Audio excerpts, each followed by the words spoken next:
So here I am with Ben Pakulski, professional bodybuilder, and we're looking at the idea of where does muscle activation techniques fit in relative to professional bodybuilding, and then down the continuum down to normal individuals. And Ben, kind of being the epitome of optimal muscle function, displays muscle weaknesses, and it's recognizing the fact that a guy that's this big can actually have muscle weaknesses.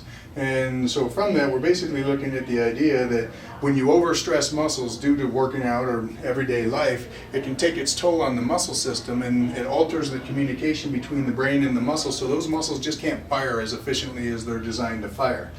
So what I'm going through is going through an evaluation. We found identified weaknesses isolated to abduction of his humerus, and that involves supraspinatus, deltoids, and various groups of muscles. And so from this, as I identify the weaknesses, the idea is to improve the communication between the nervous system and the muscle system, so those muscles can just contract on demand, and so they can withstand forces, which in turn can protect the body from injury.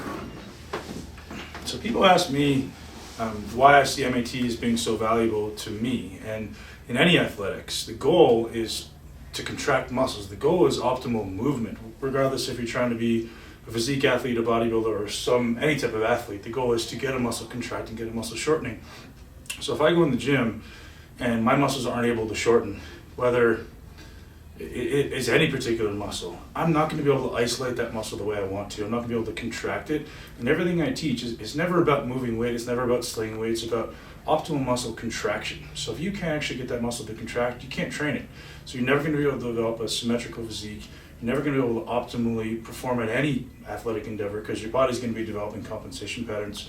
So MAT is the absolute best thing. I've been doing it now for 8 years, and my performance every single time I get treated goes through the roof, and it sticks 2, 3, sometimes up to 6 months between treatments from time to time, and that effect I notice of the ability to contract that muscle sticks that entire time. The things that Greg is working on are absolutely revolutionary, and the thing I love about it is the logic.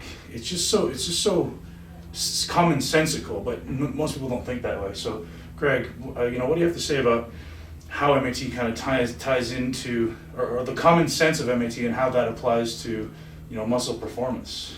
Yeah, so the common sense is, as Ben was saying, when the whole goal of training is to improve contractile efficiency. And when a muscle can't contract efficiently, it can't shorten efficiently. And when a muscle can't shorten efficiently, the opposite muscles can't lengthen. So it shows up as muscle tightness. Right. And so many times we focus on the tightness to try and improve range of motion. With muscle activation techniques, it's an indicator. Wherever we see a limitation in range of motion, it's an indicator that one or more of the muscles across that axis can't contract efficiently, which means it can't shorten. So the opposite muscles are tightening up as a protective mechanism. Well, those protective mechanisms result in abnormal alignment on joints and tissues, which can put increased stress on joints and tissues when you load them. So it's kind of like driving a car with bad alignment. Once you have these imbalances, the harder and faster you drive the car, or the harder and faster you work out or train the body, the faster you're going to break down, and that's what leads to injuries. So when people hear contraction, shortening, they automatically assume bodybuilding and physique sports, but in reality, that's all muscles do. So no matter what sport you're playing, it's so important that your muscles are able to contract and shorten efficiently. Otherwise, your movements are going to be inhibited. You're not going to be able to perform. Your speed is going to be inhibited. All these things. So for anyone who plays any sport, I highly suggest you check out MAT, muscleactivation.com.